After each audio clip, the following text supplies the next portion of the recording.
guys, this is Devashish and you are watching C programming tutorial. In last video, we discussed about function, the syntax of function, how to write function and how to use function in C programming. So in this video, we practice some simple code and very useful code by using function. So let's start. So our first program is to check a number that is even or odd. We use this code many times in C programming and this code is very much useful. So first of all, we include the header file, that is stdio.h, and we create the functional part, that is user defined function. So this is the return type, that is integer. So I want to return the value which is integer type. And this is the function name, that is even odd. And inside this parenthesis we initialize one integer, that is variable n. And I put a second bracket here.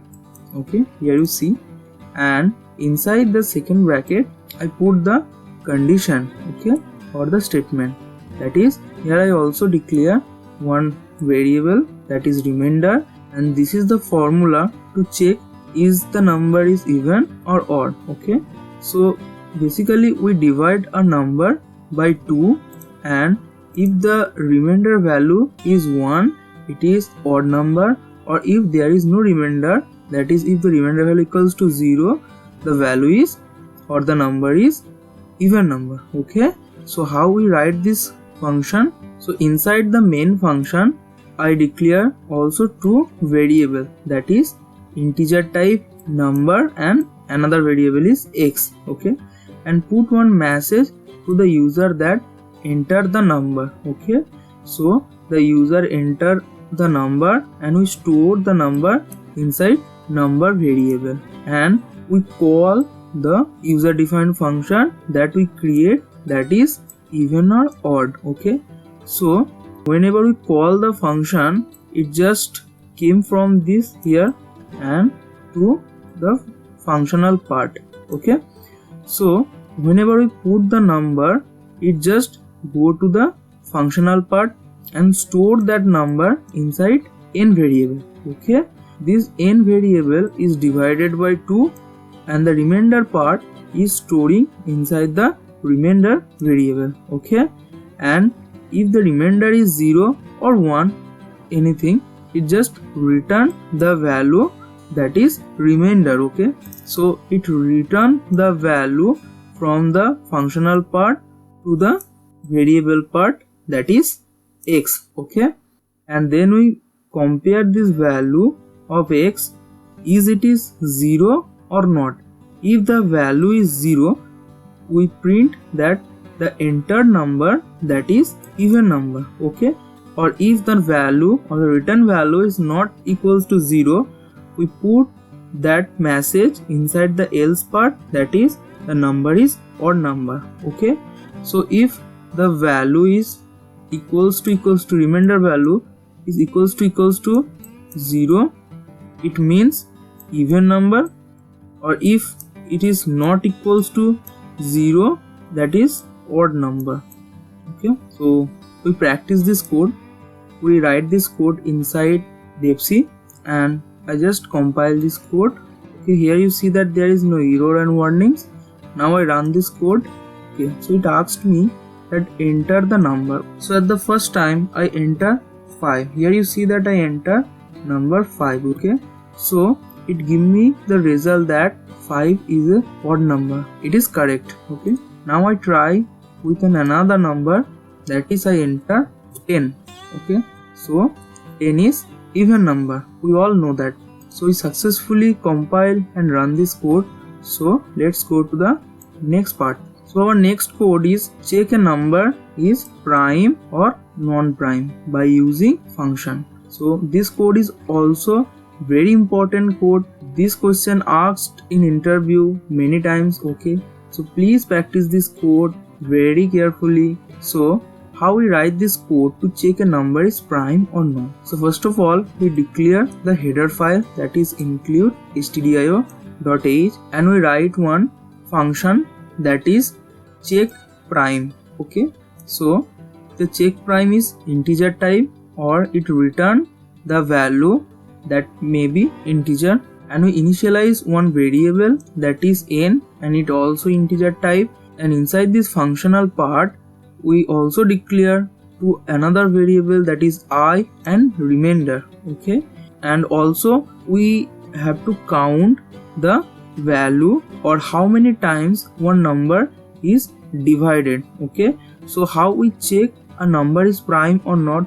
We basically know a prime number, which number is divided by that number itself and 1. Okay, so we know that every number is divided by 1, and except that 1, if a number is divided by any other number, that may be 2, 3, 4 or any number, that means this number is not a prime number.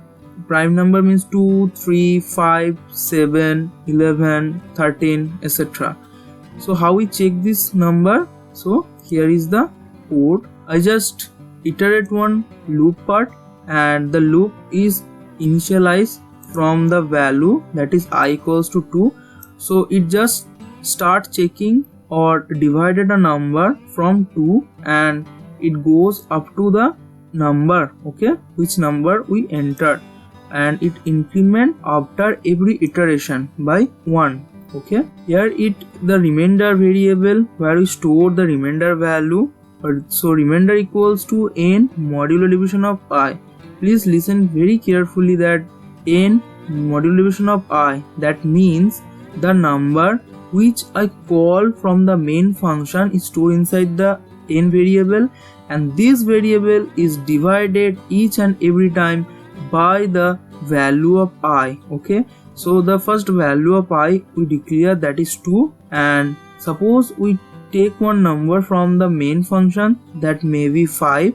So first of all it just divide the 5 with variable 2, and the remainder value that is 1 is stored inside the remainder variable, and we put another condition here that if the remainder variable equals to 0, it just increment the value of count by 1, because in the initial state we just declare the value of count equals to 0. So if we divided 5 by 2, the remainder value is 1. So this condition is not satisfied, so it does not increase the value of count. In this way it check all the number up to that number we entered. So next 5 divided by 3, 5 divided by 4. So each and every case there is no remainder value that is equals to 0. The value it return after all the operation, after the for loop operation is completed. Okay, and return the value that is count. So it count the value from this return part to the variable that we declare inside the main function. So inside the main function we declare two variable, that is number and x, and put one message that is enter the number. It show this message to the user. The user enter one number. This number is stored inside the number variable, and here we declare one variable that is x. Okay, inside the x variable we store the number that is returned from the functional part, and here we call the function that is check prime. So in this way we call the function, we just put the function name and inside the bracket which number we wants to check for the condition for that is if the number is prime or not. So whenever we call the function checksum, and inside the bracket we enter the variable or we can put any value. So this number it just go to the functional part, and after the mathematical operation it just return the value of count. The return value is stored inside the x variable. Okay, and we put one condition that if the value is x greater than 1 or less than 1, because if the number is divided by more than 1 times, that is not a prime number, because this is the condition that the prime number is divisible by only that number and 1. Okay, so we just divided the value from 2, not 1. So if any other number is divided it just increment the value of count. It may be 2 or 3. Okay, so if the value is greater than 2, it is not a prime number. Or if the value is equals to 1 or less than 1, it just put the message that this number is prime number. So we practice this code. I hope you understand. So I just write this code inside DevC. I just compile this code. Okay, so there is no error and warning, and I run this code.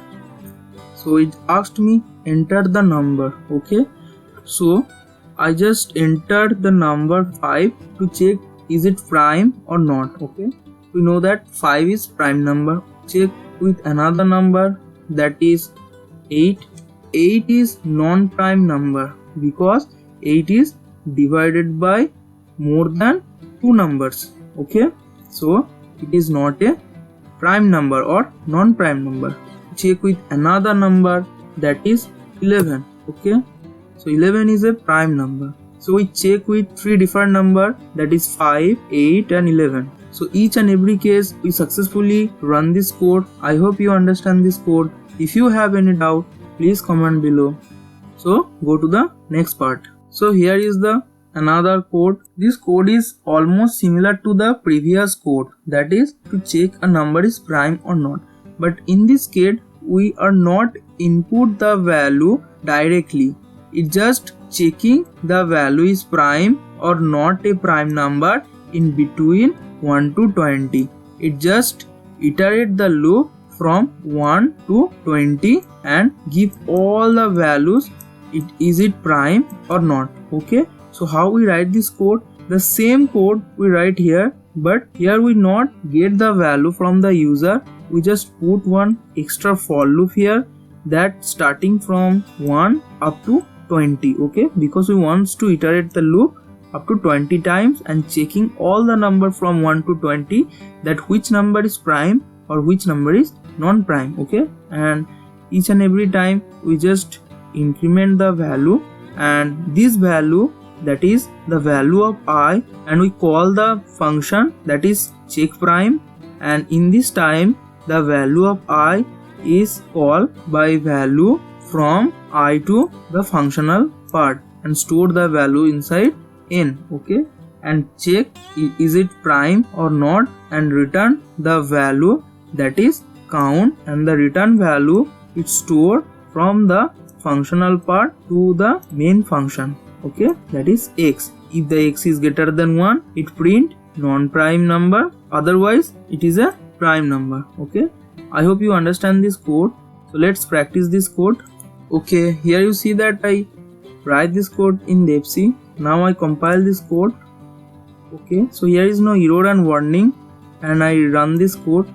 So here you see that all the value from 1 to 20, you just check all the values and give me the result, is it prime or not. So let's check. 1 is prime number, 2 is prime number, 3 is prime number. Okay, 4 is non-prime number, 5 is prime number, 6 is non-prime number, 7 prime number, 11 prime number, 13 prime number. Okay, so in this way it check from 1 to 20. I hope you understand how to write this code. If you have any doubt, please comment below. So in this video we just practice 3 different code to check a number is even or odd, and in the next part we check a number is prime or not, okay, by getting the value from user, and the last code we practice a number is prime or not in between 1 to 20. Okay, thanks for watching this video. Please like this video, share this video and subscribe TechG. Thank you.